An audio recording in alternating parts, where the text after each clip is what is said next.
Hey, my name's Brent. Welcome back to the TPR 86cc build series.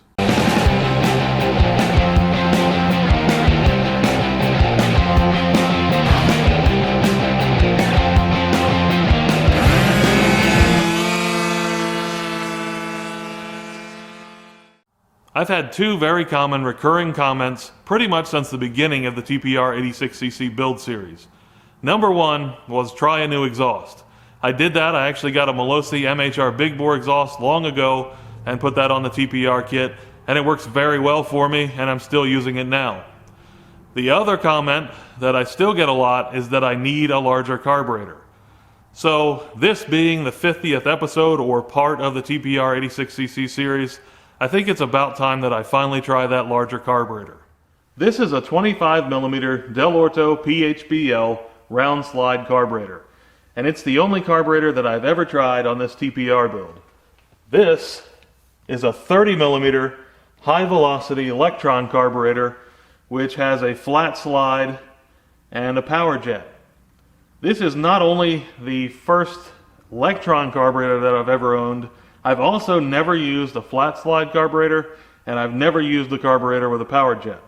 Before I go any further, I want to make sure I thank those guys up in Canada at scootertuning.ca. That's where I got the carburetor, the intake kit, tuning tool for the carburetor, some accessories for the throttle cable, and of course they included many more stickers than you even see here. So thanks a bunch to those guys. If you need anything for your scooter, make sure you check them out. They have very, very fast shipping and a lot of scooter parts. Now let me tell you a little bit about why I chose this specific carburetor. So first off, with everyone saying that I need a larger carburetor for so long, I wanted to make sure I took a significant enough step that it would satisfy people whatever the result is, and they wouldn't think the carburetor was still too small. So this being a 30mm, there is a substantial difference in the size of this versus the size of the 25mm that I was using. One thing I'm not looking forward to with this carburetor is the actual outside physical size of this thing. You can see it is very tall compared to my 25mm Del Orto, and this one kind of barely fit as is under my seat, so I think this one is going to be a bit of a problem for me. One thing that is good news is that at least if you look at the side profile there's not a whole lot of difference. They're actually very, very close in thickness. Another reason that I chose this carburetor is because it is a flat slide. So when you look at the two, it's pretty obvious. This is from the Lectron, the flat slide, and it is flat where it faces the airflow. This is from the Del Orto, the round slide, and it is round. There's a curvature anywhere it faces the airflow or when the air flows around it. Now, that is said to change the way air flows through the carburetor, changes the amount of turbulence, and that can affect the metering of fuel as well as throttle response. And the throttle response is supposed to improve with flat slide carburetors. That brings me to another reason that I chose the Lectron carburetor specifically, and that is because the Lectron claims to be somewhat self-adjusting and also easier to tune than a standard carburetor. One of the key reasons that the Lectron is supposed to be able to deal with elevation and weather changes better than a typical carburetor is because it uses a metering rod instead of a needle. So if you look at a needle, there's a taper there, but it's round, all the way around there. With the Lectron's design of a metering rod, you have a round face or a curved face there, but then the rear of it is flat. And that affects how air flows around it and consequently affects how it draws in or meters the fuel supply. And it is supposed to do a very good job of metering the fuel as well as creating finer atomization of the fuel, and it may even create better fuel economy. One of the things that's supposed to make this carburetor easy to tune is the fact that it has only a few adjustments that most people would need to use, and you don't have to go and buy 50 main jets or a pilot jet kit, a whole bunch of needles, etc., because for the most part, this can be tuned just by turning screws or twisting the metering rod. So it's got the metering rod that I already showed you. On the side of the carb, it has an idle speed control, very basic, most carbs have that. And then it has this power jet here, which has a screw on the top there so you can adjust it with a flathead screwdriver. And they claim that most people will be able to get in tune by just adjusting those three things. And it also has a float bowl, a clear float bowl, that shows you the level where your float height is supposed to be. So if you see that that's off, it's easy enough to pop off the bowl and adjust that so that that is proper. So it seems like they've done everything they can to make it fairly simple to tune. The other thing is, once it's in tune, because of the way that metering rod system works, they say that you don't have to mess with it when you're making small or reasonable changes in elevation or the weather changes a bit. I don't really have to worry about the elevation. I'm pretty much on flat land. I live at about 40 feet above sea level. I go to the beach and such, and it's basically sea level there. And then maybe I'll go up to 100 or 200 feet above sea level, so I really don't have elevation changes to speak of like someone that's around mountains. But obviously I do have a lot of weather changes, so it would be really nice if I could get this in tune and then unload it pretty much anywhere I go, or ride it anywhere I go, and have it actually work for me without having to mess around with it. Probably the biggest factor, or I can tell you for sure the biggest factor for me that made me sit around and think about this for more than a month, I contemplated whether I wanted to get this or not, is the cost. This is a very, very expensive carburetor. When you compare it to other flat slide options, especially some of the generic stuff, I mean, you could buy 3 to 4 generic carburetors for what this thing costs. And I hate to say that because it sounds like such a negative. However, to me, if it works as it says, if it is indeed easy to tune, and if it indeed stays in tune, that's a real big one for me. If it stays in tune well, then I think it will be worth it, because I will use this carburetor for very many years and a lot of miles, I hope. Since the 30mm carburetor is so much larger, my old intake was just too small to work with it, so I had to pick up a new intake. There were a few options. I went with a Polini 360 degree intake manifold, largely because the last one that I had was a Polini, and it seemed to be pretty decent quality. Worked out well for me for quite a few years and many setups, so I just went with them again. There's the part number of this for 30mm carburetors. They have multiple models for different size carburetors. But basically, with this thing, you can heat this rubber section of the manifold up and then insert it into here, and it will allow you to turn it whichever way it needs to be to best suit your setup. So probably what I'm going to do is put my engine in the scooter, just a real temporary mock-up, because I'm not exactly sure where I need this thing to face exactly, so that hopefully it will fit without a whole lot of modifications to anything in my scooter.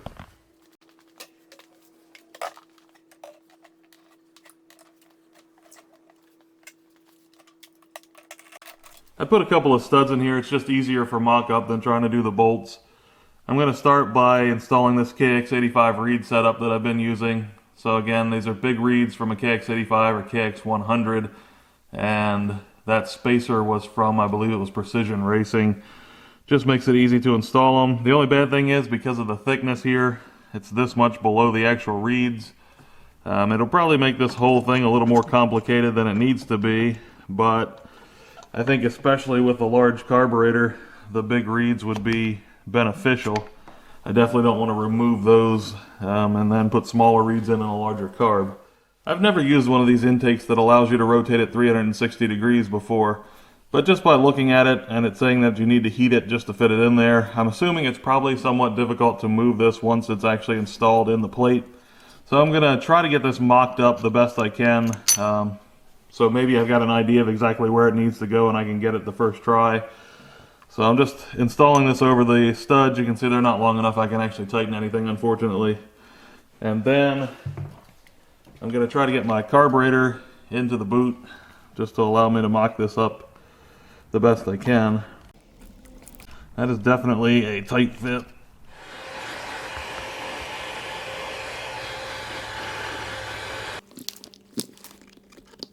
Still not easy to get this thing on, even after heating this up till it's pretty warm. I've got it up to the little ring in there that helps to retain it. I can't get it over the ring.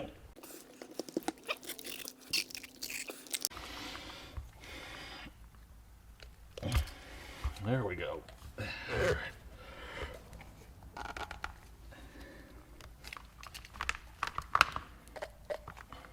Well, I can see that this is not going to be a whole lot of fun, because basically I have one mounting option as far as I can tell. I can get it to sit at an angle, sort of a 45-degree angle toward the front and the side. That's where it's got the most clearance between the mouth of the carburetor and the frame. I could also rotate it forward some. It couldn't sit straight forward or anywhere near that because it actually runs into the top of the engine with the bottom of the carb. I can get to probably about there before I start to have clearance problems with the frame, just with the carburetor itself.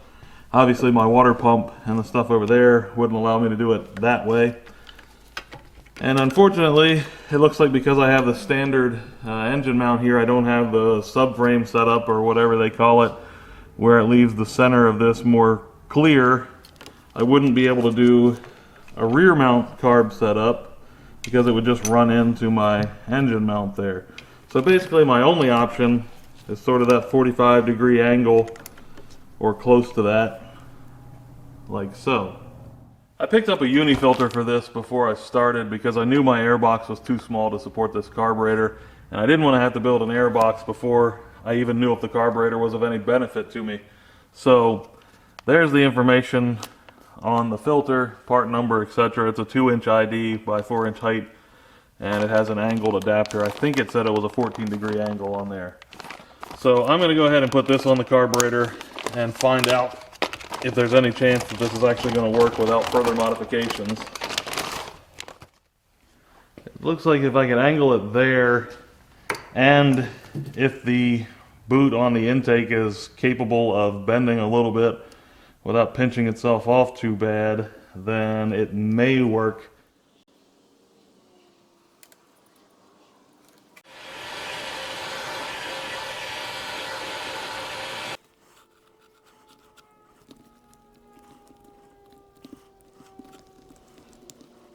Well, I guess you can actually move it once you get it in there, so that's good. Or at least when it's still sticking out some. So I'm trying to align my marks. Gonna go double check this on the scooter real quick before I try to seat this all the way. That looked good, so I'm gonna see if I can press this in the rest of the way.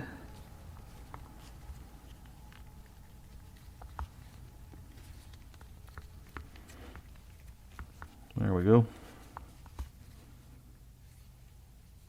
I'm going to see if I can bolt this down, give me a little bit better mock-up before I attempt to actually install this for real.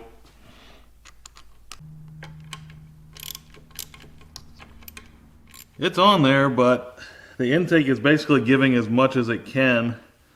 You can see if I try to push down, it really won't go much further than that. Because this is right up against the frame. The top of the filter is running into my frame. I think the way I'm going to proceed from here is to actually mount the intake and the reeds with gaskets, etc., the way they're supposed to be mounted.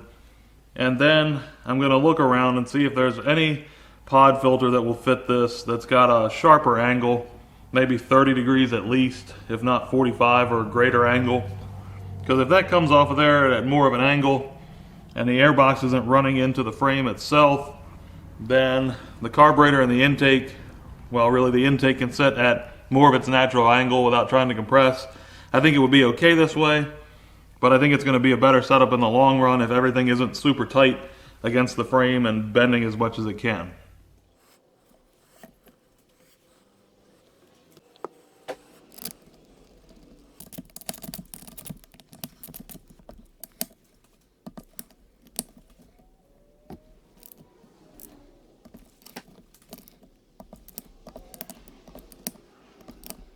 I was about to do a pressure or leak test, and then I realized that the adapter that I have is quite a bit too small to do it with this intake, so I'm going to make another adapter.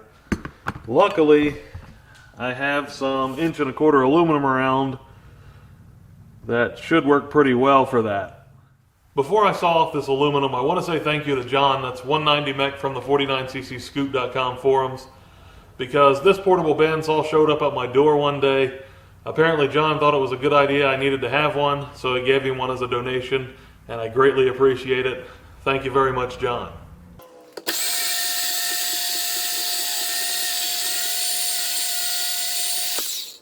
And maybe one day I'll learn how to make a straight cut with it.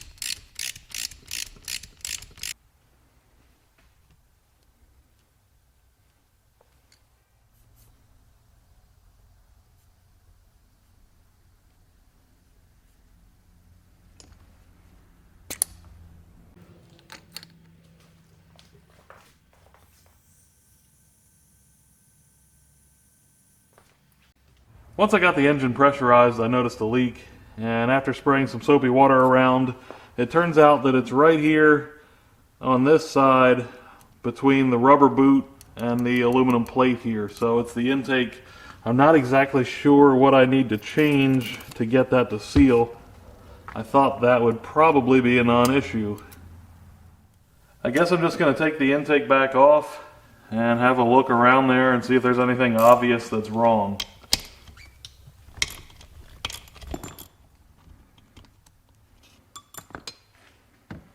I've taken it apart, I've removed the rubber boot from the aluminum housing. I don't see anything that should stop it from sealing. The only thing I can think of is perhaps it's my error, because I had taken this reed gasket and cut it so that it would fit all around this rubber boot and not interact with it. So what I'm wondering is maybe if I just remove this gasket, then it will put more pressure on the rubber boot itself. It should press it into the plate a little better, and maybe it will make everything seal without a gasket up there. So I'm going to try that. This time around, it's not leaking where the rubber boot goes through the intake. Instead, it's leaking where the intake meets up to the reed block, and both times it's right here in this corner. I've checked all the way around and it doesn't do it anywhere. It's just right here in this corner for some reason. I'm going to give it another try. This time no gasket, but some ultra gray RTV all around the perimeter on the aluminum piece. I had also thought perhaps thinner gasket material could work for me, but I don't have any thinner gasket material around, so I'm just going to go with this. The gauge is finally sitting still, the engine's holding pressure. I've heard that these 360-degree intakes are a little bit of trouble to seal sometimes. Seemed to be the case here, but again, what worked for me was no gasket up there and just some RTV around the aluminum. So if you've got some trouble with it, try that, or possibly a very thin gasket. I've got the engine back together and in the scooter, and I'm pretty much ready to reinstall the carburetor. But before I do, I want to do a couple of basic things. So when this carburetor was shipped to me, it came in this bag with this sticker, and that's got some information about the carburetor. It's got the serial number of the carburetor, which if you don't have that written down somewhere, you can see they've engraved this down here. It's also got the metering rod code, which in this case is 2-2, and the starting point, which is 1.985 inches. That's how far the metering rod sticks out from the throttle valve, or the slide. It's also got spots for fuel screw and idle screw, however, nothing recorded there. So what I wanted to do is just very quickly go through and verify the metering rod code, the metering rod starting point, and then I will come up with the fuel screw and idle screw stuff and record that. And I also wanted to point out that if you go on Lectron's site, you can print out tuning guides for this. This is the 2-stroke tuning guide that they have on there. So I'm recording this information right on that, and that way I'll save this whole paper for future reference. The first thing that I want to do is verify the metering rod information. So I need to take off the cap of the carburetor, the top here, and that's got 3 Allen bolts in there. One thing to keep in mind, I know a lot of us are used to metric fasteners, but these are actually standard fasteners.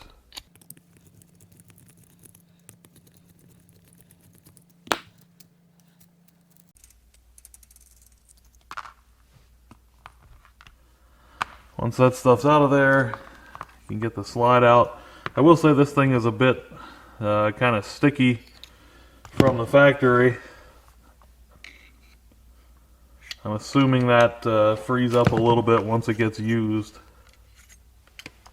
Looking at the flat side of the metering rod, I can see 2-2. So that information was correct, and I can record that. Next, I want to verify the starting point of the metering rod.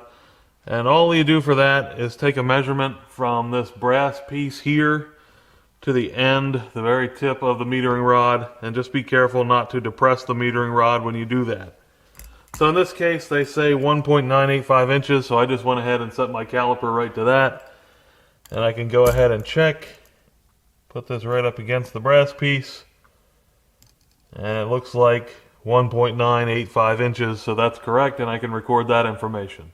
The next thing I'm going to do is the idle speed screw, which is right here on the side of the carburetor.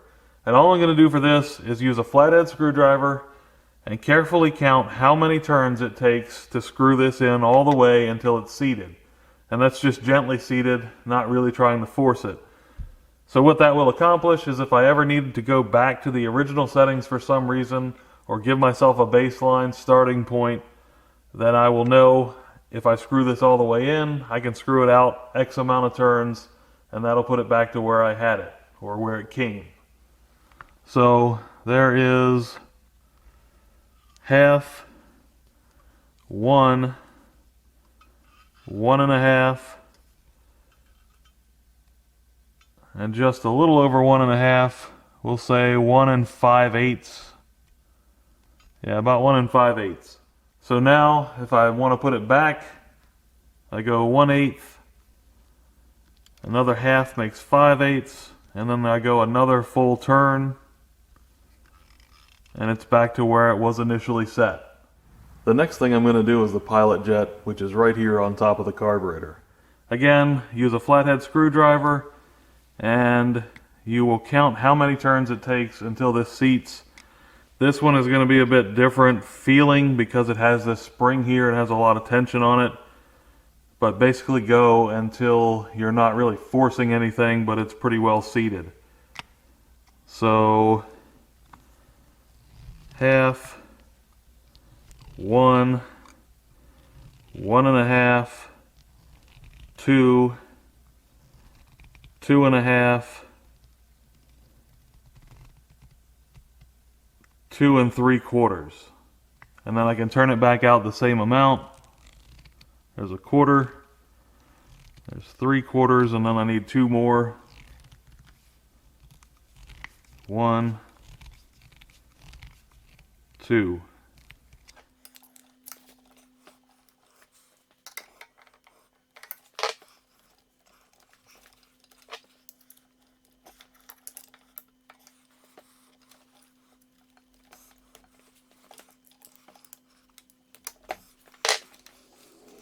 I gotta be honest, I kinda hope I never have to remove this carburetor again, because wow, it is not fun to get in there.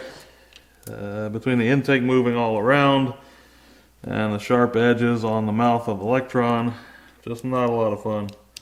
Well, now the clamp refuses to get started again. I'm gonna try swapping Polini's clamp out for a standard hose clamp. I'd rather do that than to have to remove that carburetor.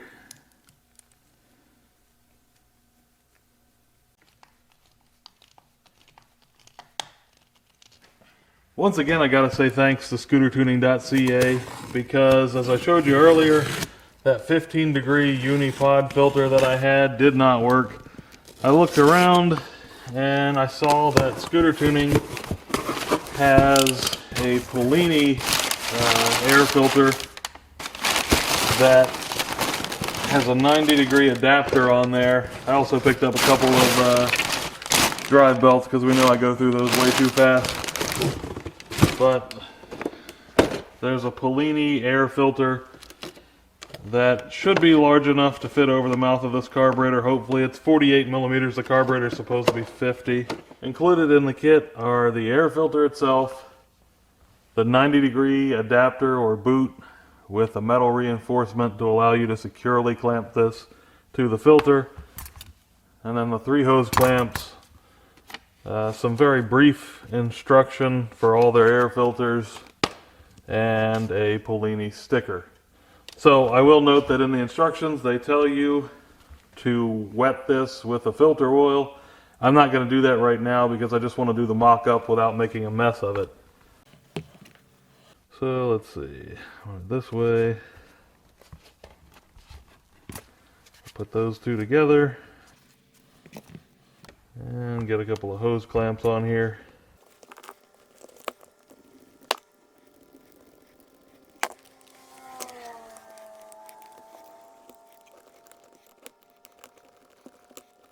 I will say that Polini could have screwed these in a bit more, but hey, at least these clamps will actually go over there and not get stuck and then have to be replaced like their intake.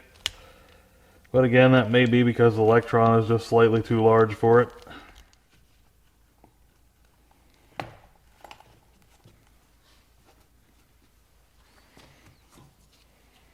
fits without running into the frame here and forcing everything down so much.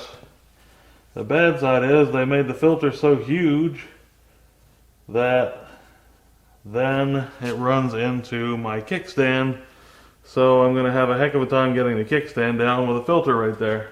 So I think I'm going to actually swap the Polini out for the Uni. So basically I bought that whole air filter kit just to get a good adapter there. It's a bit of a hybrid setup now, but hopefully there's some chance that I can work the side stand and maybe my foot won't run into this too badly.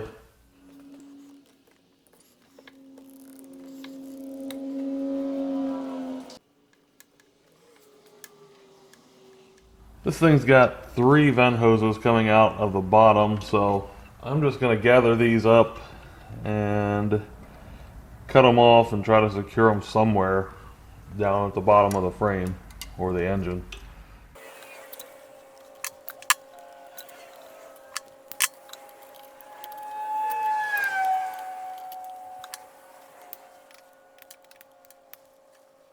Did a quick test fit with a seat bucket, and it's pretty far from being able to fit with this carburetor. Really the only chance I would have without butchering a seat bucket would be to jack it way up in the front, probably a few inches. By then the holes in the frame don't align with where they were in the seat bucket, or a nice flat spot even for bolts in there. So I've got this old seat bucket. It's cracked up. The bottom of it's cracked and been repaired years ago, and the back section here is all cracked off. So it's basically junk. I'm just going to see if I can use it for a while, just so I can figure out if this carburetor works well enough for me that it's actually worth going through all the trouble of trying to figure out a better permanent solution. When you look down in there, you can see that the top of the carburetor is running into basically the corner of my seat bucket. So it's going to be something where I've got to take a fairly substantial chunk out of there in order to get it to fit.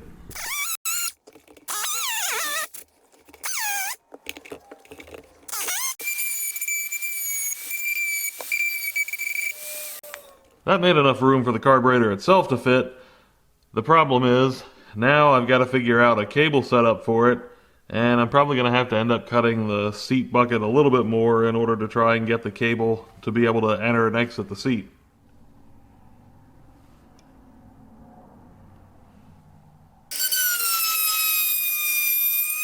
I think this should work for clearance for the cable to come through. Now the issue is going to be that the Lectron needs a long cable anyway, and by adding this long 90-degree fitting here, I'm already taking up most of the length of cable that I have, and this is adjusted all the way out on my adjustable cable. So I'm going to have to modify the cable in order to make it work with a Lectron carb.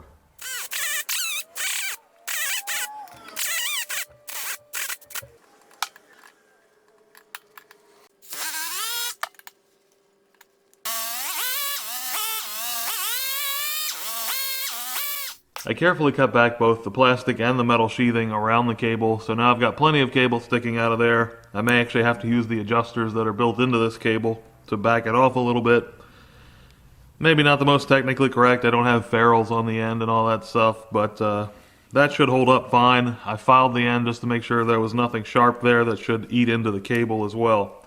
Also wanted to mention real quick, this is the Del Orto kit that had this adapter in there, and it's got other adapters in it as well that could be useful, so I just wanted to give you that part number.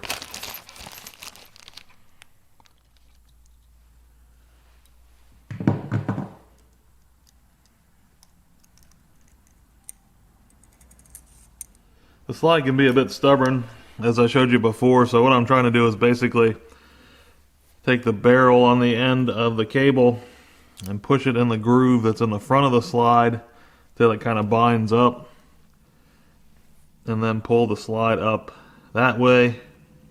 Then I can get a hold of it. See, I was just putting it right into there and just kind of pressing down. The easier way otherwise would be to remove your air filter or air box, whatever you've got hooked up. You can go in from the front and use a screwdriver and push it up and then get a hold of it. But in this case, it's kind of tough to get over the carb, so I didn't want to do that. I'm going to go ahead and insert the cable through the adapter and through the top of the carb. Get those pushed through.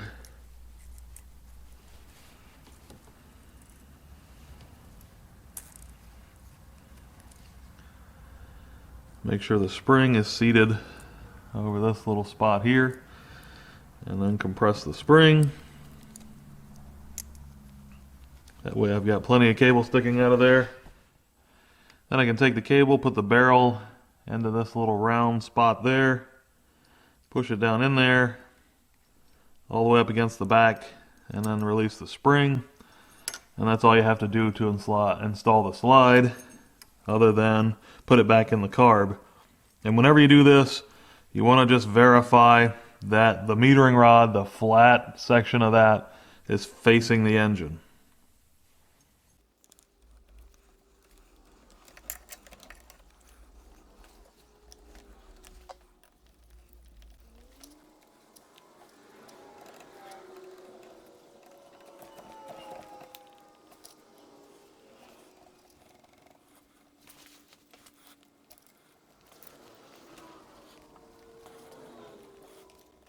You always want to check the throttle operation and make sure it will return. So with this, if you listen, just using low throttle and letting go, you can hear it snapping back. But as I've shown you before, that slide seems to want to bind up in there a little bit. And when I use high throttle, I'm going to let go now. Nothing. It does move most of the way back, but it doesn't snap all the way down, and you got to kind of work it to get the throttle to go back down where it should be. I dug through some of my carb stuff and found I had some springs for stock Minarelli carbs, the stock clone carbs, and it just happened to fit around this pretty snug. It makes the throttle pull pretty tough, but it actually is enough that it will return now.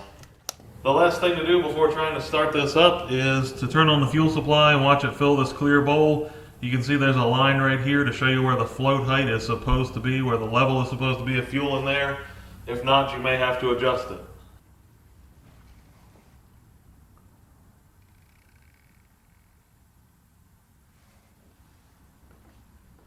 In this case, it looks a little bit high. However, it appears that my carburetor is probably just a little bit crooked, and if it would sit totally straight up, it's about right.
First ride went fairly well, all things considered. It's clearly a bit rich on the low end, and when I get into the throttle, it's got a sputter. So I believe I need to lean out the metering rod. On the top end, CHTs are a little low and it feels flat. RPM is probably 500 RPM lower than it normally is. So I believe that's also rich. And at first this was kind of disappointing to me because some of the claims I've read sounds like you can pretty much bolt on Electron and it'll be close. But then I got thinking about it a little more, and maybe for other applications where sometimes they sell these specifically for a year, make, and model of a dirt bike, for example, they can probably get those fairly well dialed in for something when they know what it's going on. But this is just sold as a 30mm high velocity carburetor, basically just set up for scooters. And in this case, they really have no idea what setup it's going to be on. I mean, you could pretty much assume with a 30mm it's going to go on something fairly high RPM, fairly high horsepower, but there's no way to know the specifics of any setup. So realistically, if you can bolt the carburetor onto the engine and get it down the road, it's doing fairly well if you haven't touched the carb at that point. The only thing I adjusted up till now was the idle speed.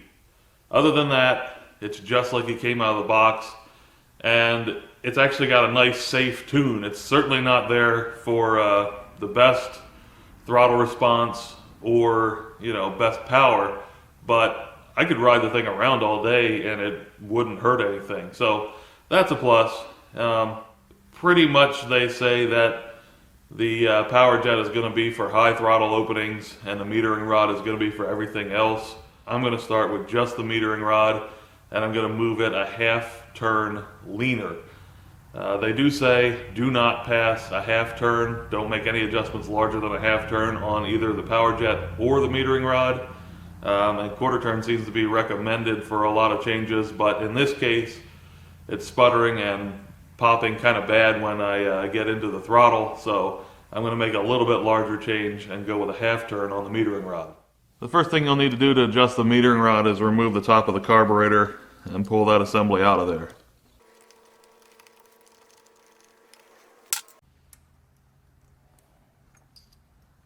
Before I actually do the adjustment, I'll show you, you can see the scuffing on the slide here, and this is just after one ride, one quick ride at that. So I imagine that is why I've had the slide binding up in there, needed to run an extra spring. Again, I'm hoping it just kind of wears in and then works fine after that. Anyway, on to the metering rod. So adjusting the metering rod, the idea or the principle is sort of like if you're adjusting a needle in a more standard carburetor.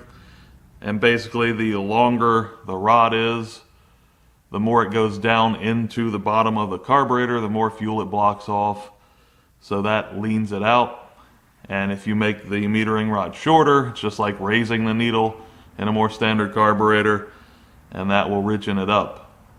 So in this case, I need to lean it out, and again, I want to go a half turn. Now you can use pliers on this, though they say it can scratch the surfaces, and if these get scratched, then it can change the way it delivers fuel. So if you're going to do something like that, then maybe wrap your pliers in some masking tape, or you could even put some old fuel hose on there, but just try to avoid anything that could scar this metering rod up. In this case, I actually bought their tool that just makes it easier. So all you have to do is slide this onto the metering rod, and then you can turn it. So you will see that the metering rod can push up into the slide. You don't want to do that when you're making the adjustment. So in my case, I want to make this a half turn more rich. So I'm going to turn it a half turn out or a half turn counterclockwise.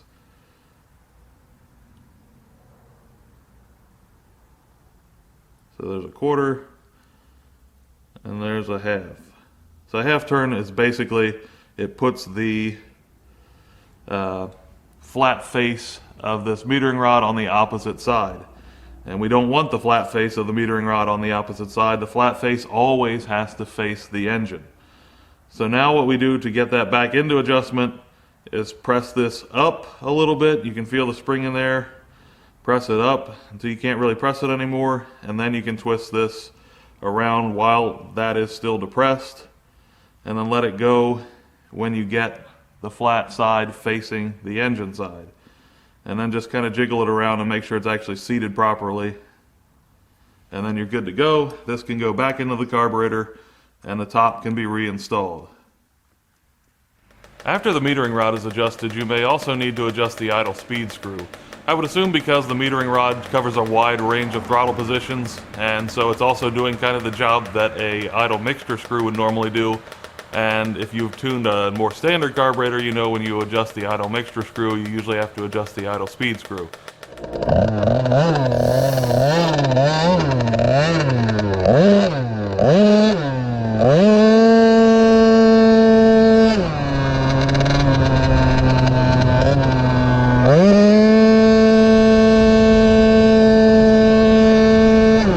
That was better, but still not right. Still stumbling when I get into the throttle. So I'm going to go ahead and take the top back off and do another turn toward lean with the metering rod. And then I'll have to readjust the idle again.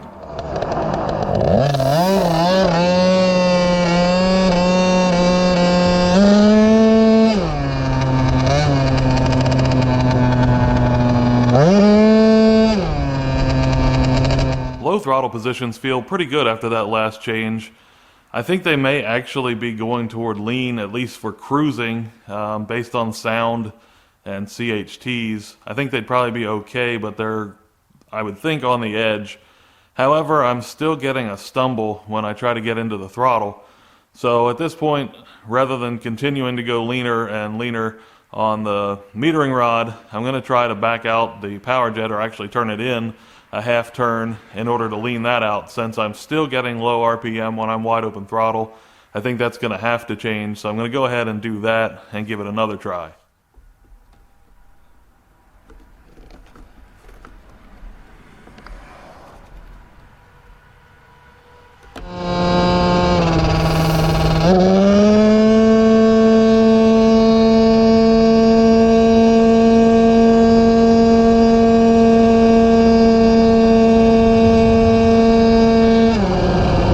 It seemed like it improved a bit, and since it's easy enough to get to this while I ride, I'm going to go ahead and give it another half turn right here on the side of the road. Give it a retry without even having to go home.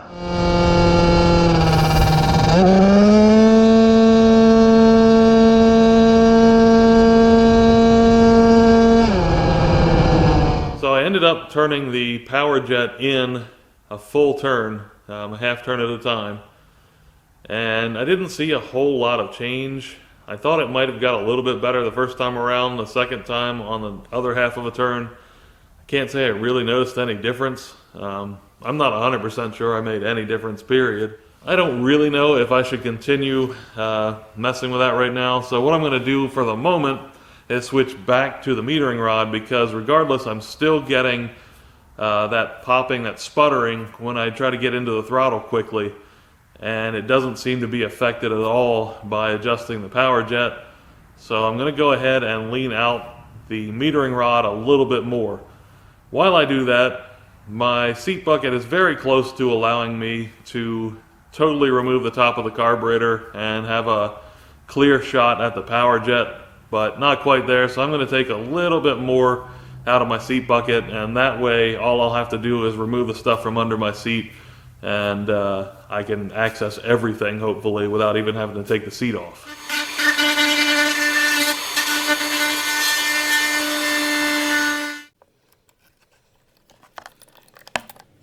I'm going to go another half turn toward lean on here.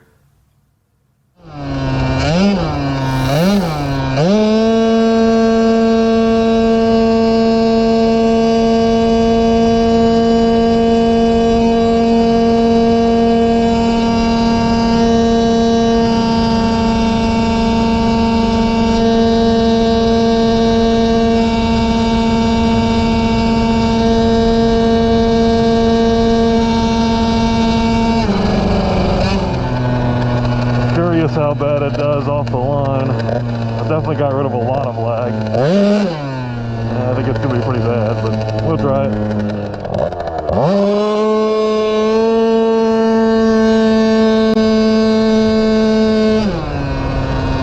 That was definitely better. I had a lot less sputtering when I got into the throttle. The only downside is that my CHTs at part throttle are continually rising, as you'd expect when you start leaning it out. But I'm really hoping that I don't have to have a sort of unusable for the street part throttle in order to get all of that bog out of there and get crisp throttle response. But for now, I'm going to go ahead and try another half turn toward lean and see what happens.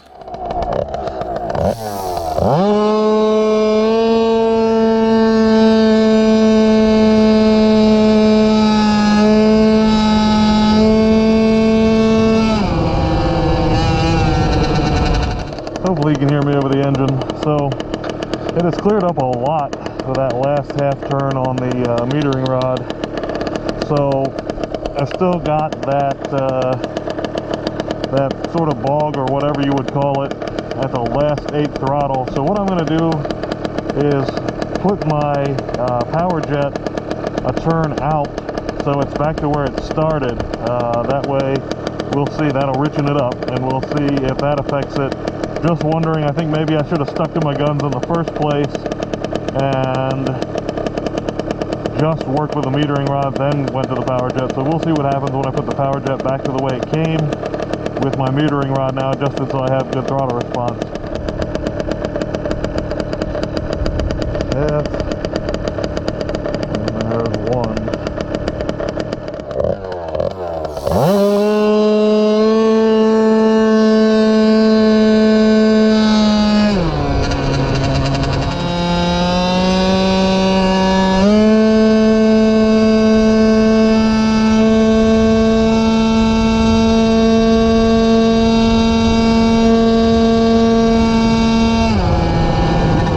Going out one turn, so richening it up one turn and putting the power jet back to the initial setting didn't really make any difference that I could tell. So I'm going to keep moving a half turn at a time toward rich until I see some sort of difference. I'd rather move toward rich than lean, that way it's a little bit safer, and we'll see if it straightens out or gets worse.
It seems like it might be picking up a little bit on the top end. Not really sure. It's either that or my belt's wearing out some, but I really wouldn't think this thing would be that far out based on what Lectron says in some of their tuning info, but I guess we're gonna keep going and find out.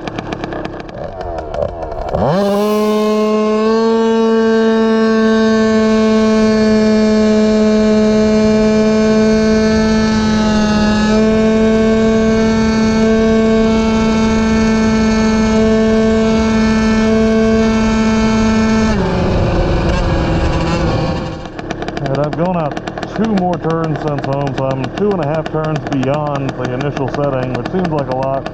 It still feels different. I'm going to go 1 more full turn rich and see what happens. I'm starting to wonder if this thing really makes a whole lot of difference or if this is a super fine tuning kind of deal.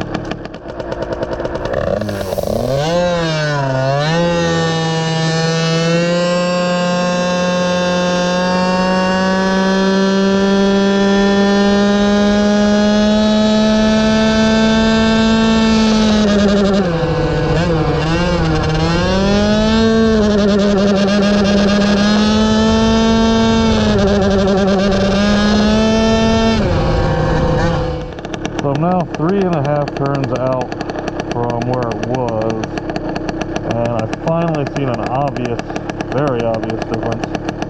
So I think what I'm going to go is, I'm going to go 4.5 turns in, so that's one turn leaner than it was, or more lean than it was, and just see what happens. Because so far I've never seen where there's no difference between, say, 7/8 and full throttle.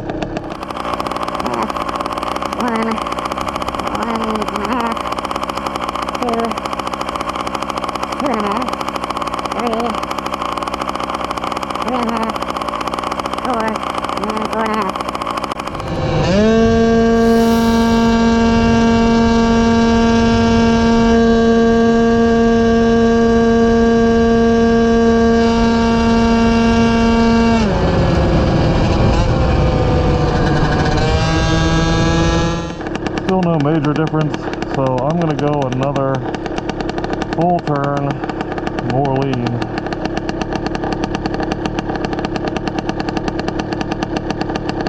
Not sure why I took that glove off, wrong hand.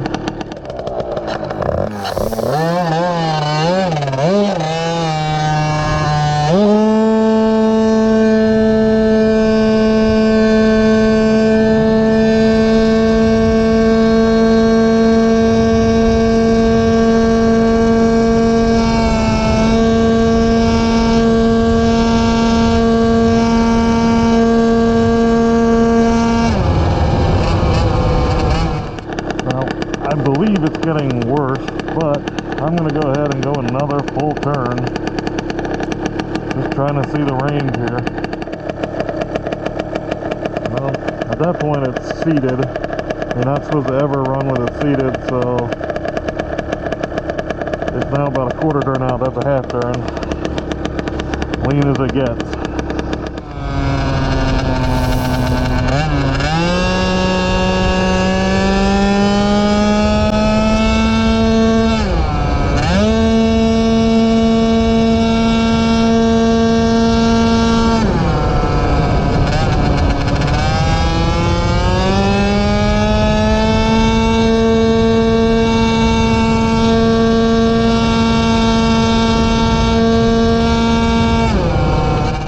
That was definitely worse.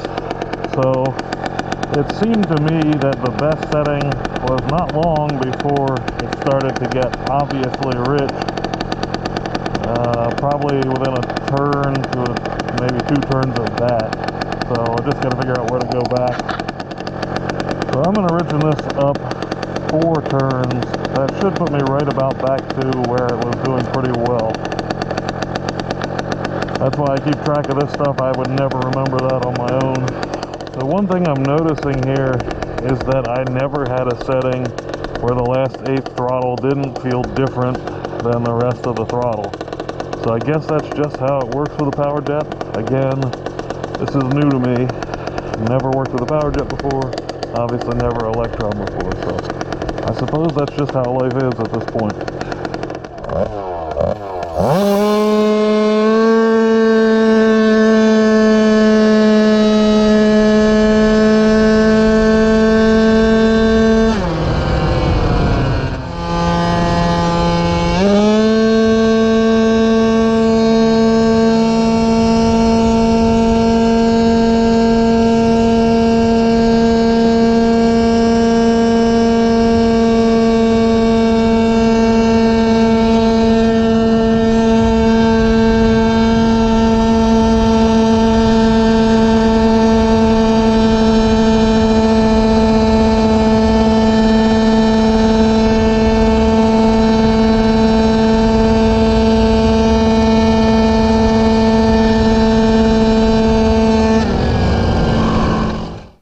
I read in Lectron's tuning information that the way the power jet delivers fuel may cause it to sound a bit different, so don't tune for sound. So that's probably what's going on with my very high throttle opening, the last 8th throttle.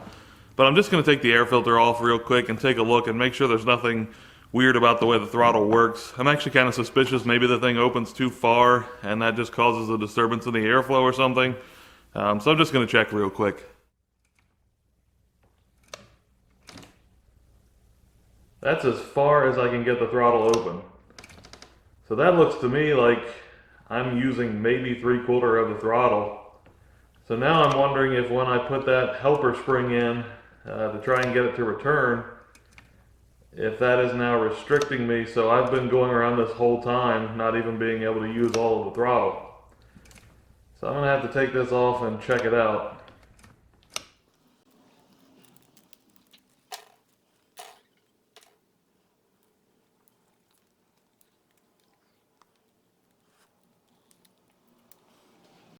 Well, that looks a whole lot better. Now will it return? No.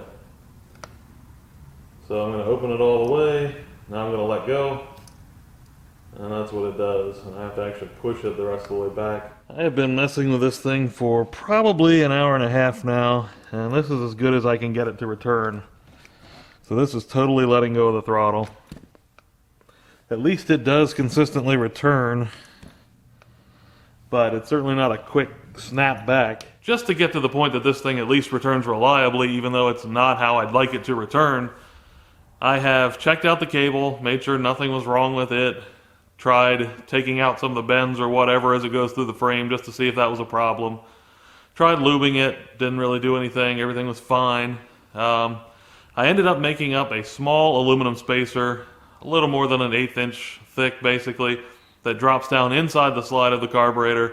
The spring seats against that, and it helps put just a little more tension on the spring basically. Made almost no difference, but it did help a little bit. Then I switched out my throttle for a brand new one that I happened to have around. Again, it made just a small amount of difference. So between those things, I have at least got it to return reliably, even though, again, this is really not where you want it. You want it to be able to snap back. I feel stupid about this whole thing. I know better than to put a carburetor together, a new setup, new throttle cable, and not verify that it does open and close all the way, but I did it anyway. What can I tell you?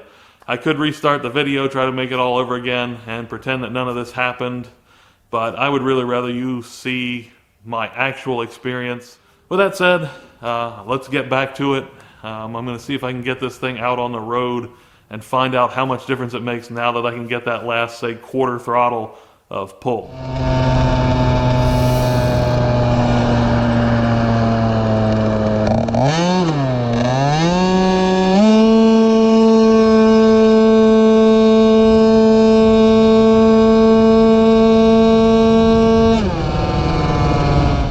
Well, now that I've got full throttle, I can actually tell that something seems to be off on the very top end.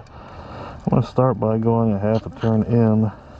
Sounds flat, although I don't know that that matters, but that also moves back toward the initial settings a little more.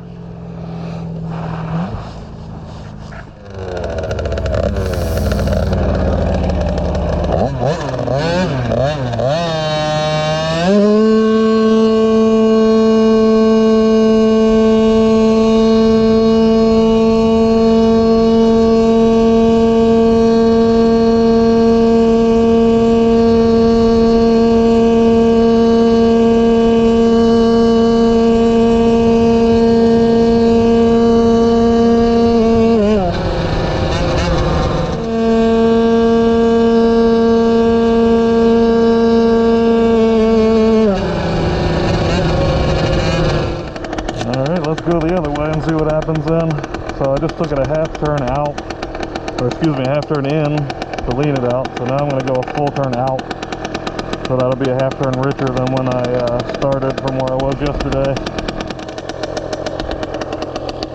Take a quick break here to take in the scenery real quick. If nothing else has been a success, I have enjoyed the Hero 9 versus the Hero 4 when I check out the video after my rides. Much better detail.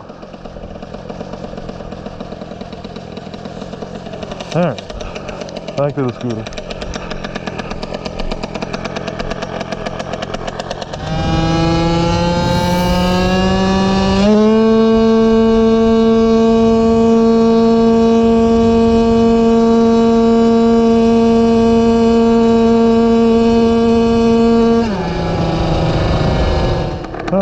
can at least hold it open now, and it's not doing anything. So I'm going to go another half turn out to Richin, see how that goes. I'm assuming if it's anything near my experience yesterday, I'll probably max out the rip just before too long. But just trying to get in the ballpark quickly, because it's afternoon now. Tomorrow will be back to 40 degrees and raining.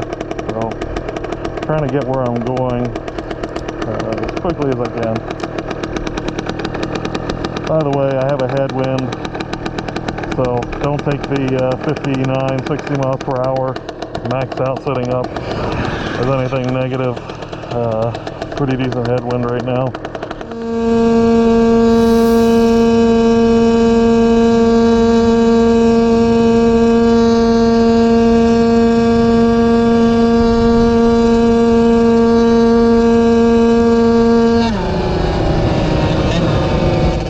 I think that was a little bit worse actually, but I'm going to go ahead with another half turn out and see if that confirms that I'm heading the wrong direction now.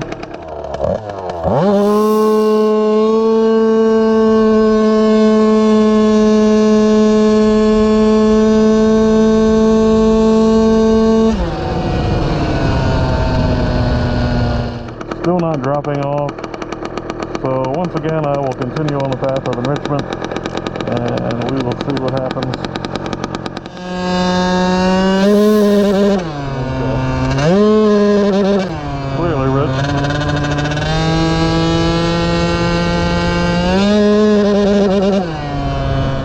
Clearly that was an issue, so I'm now going to try going back a half a turn to where I just was, and then I'll start moving quarter turn in.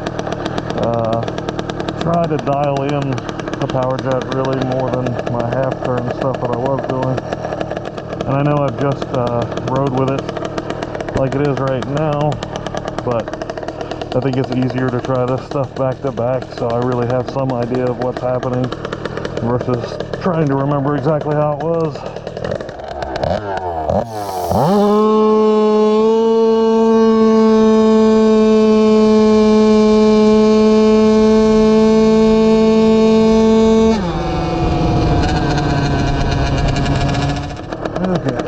Now I'm going to move a quarter turn in instead of a half a turn.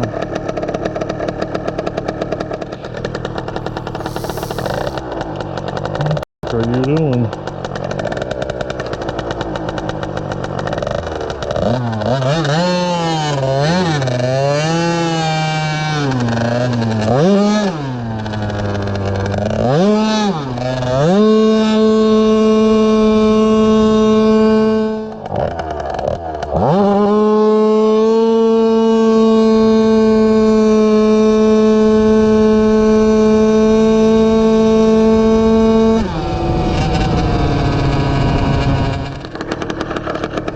Another quarter turn. And my CVT cover is starting to rattle. I'm afraid my kickstart is not doing so great right now, so hopefully that doesn't become an issue. I might start heading back toward home.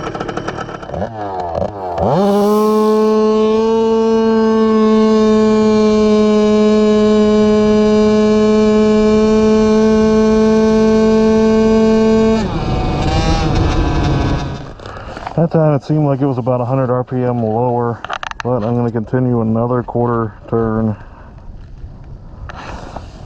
Just want to see for sure if it's heading that way, because with moving around, winds changing, etc., could be something else. And this thing just died when I stopped because I think it's starting to bind up something with a kickstart. And it's all kinds of crooked.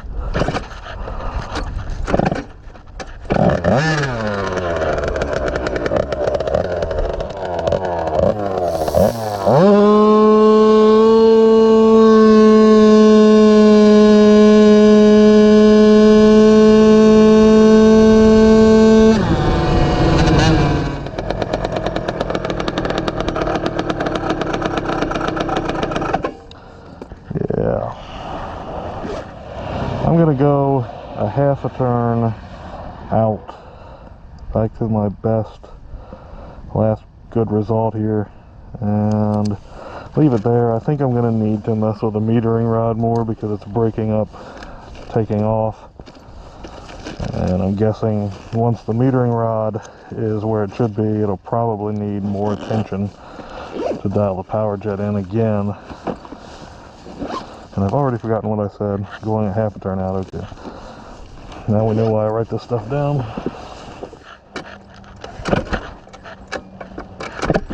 No, don't break. It acts like it wants to break. Yeah, this is not good. Oh, why? That's what I get trying to rush stuff.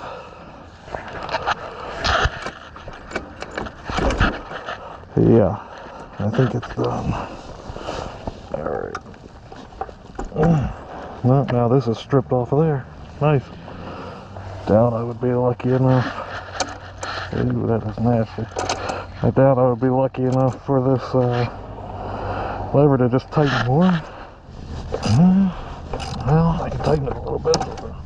Oh, or not, or it breaks off. Okay, that's a big no. And now I'm screwed. I wonder if I'll ever have a video where I don't get picked up in a truck. That just seems to be where things are going, and this is the exact same spot that I blew the variator, ramp plate, crank, etc. up last time.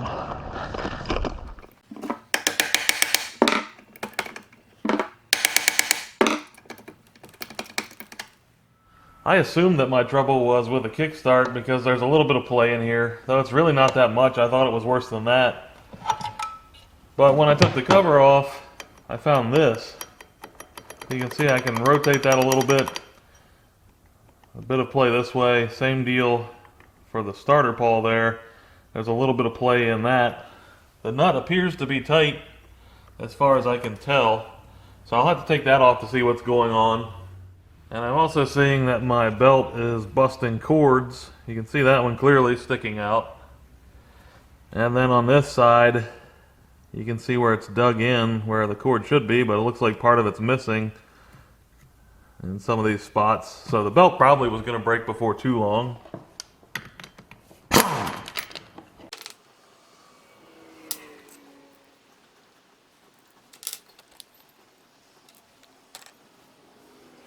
This key definitely needs to be replaced.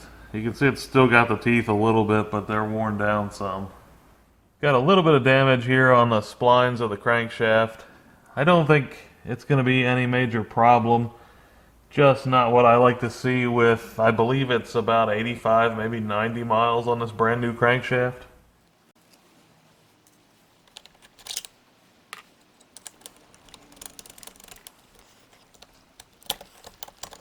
Well, I definitely didn't expect to see this.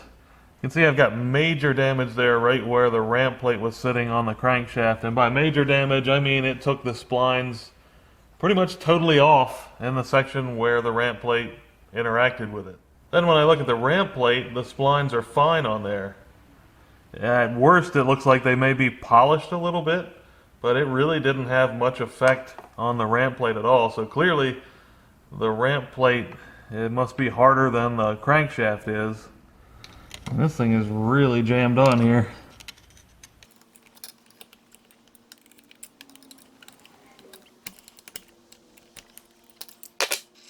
When I look at the shoulder of the crankshaft and then this section of the spacer that interacted with it, you can tell that they were rotating against each other, basically sanding each other down or grinding each other down a little bit. When I put this back in place, you can see that the ramp plate actually spins around on the crankshaft easily, so that's how badly it ate away at the crankshaft.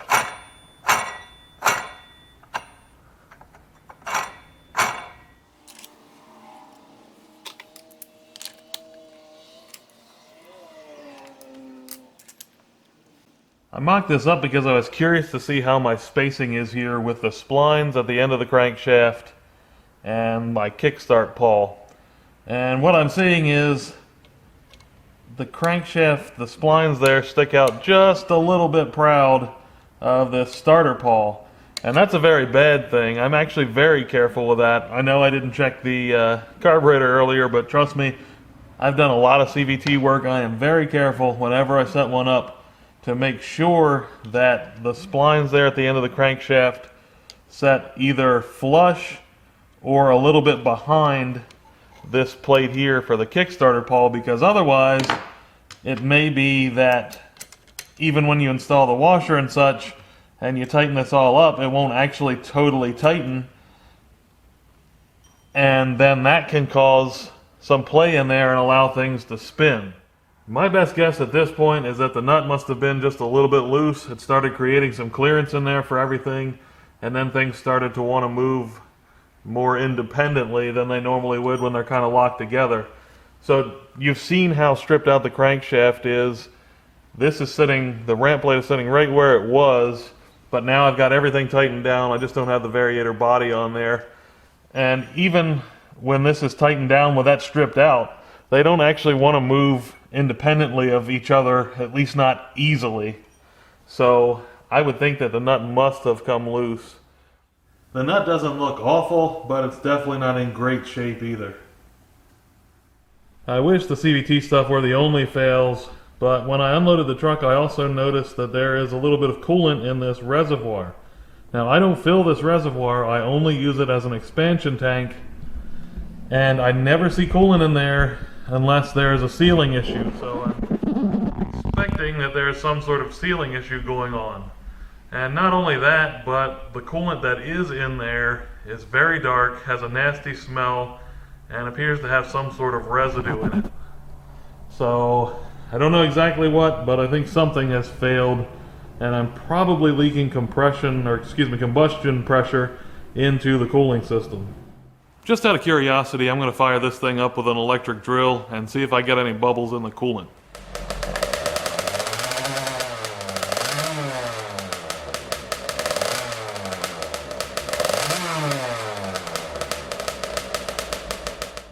There's the spark plug, but that's basically just telling me that it's running rich at idle, because this just looks and smells like gas and oil.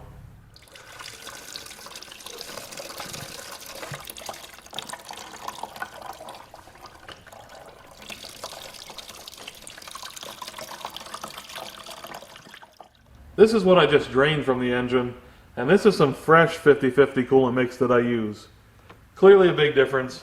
Unfortunately, it looks like I'll be pulling this thing apart again. So with that said, I'm going to wrap the video up here, because by the time I get it apart, order parts, wait for parts, get everything back together, go back to tuning the Lectron again, get it in tune, the whole process, I don't really want this to be weeks and weeks before you see anything about the Lectron. So I'm going to go ahead and cut it off here, and then I'll just edit this video before I even work on the scooter. I also want to point out that this is not at all a Lectron tuning video as far as how to. Just looking back at what I've done, I've learned along the way.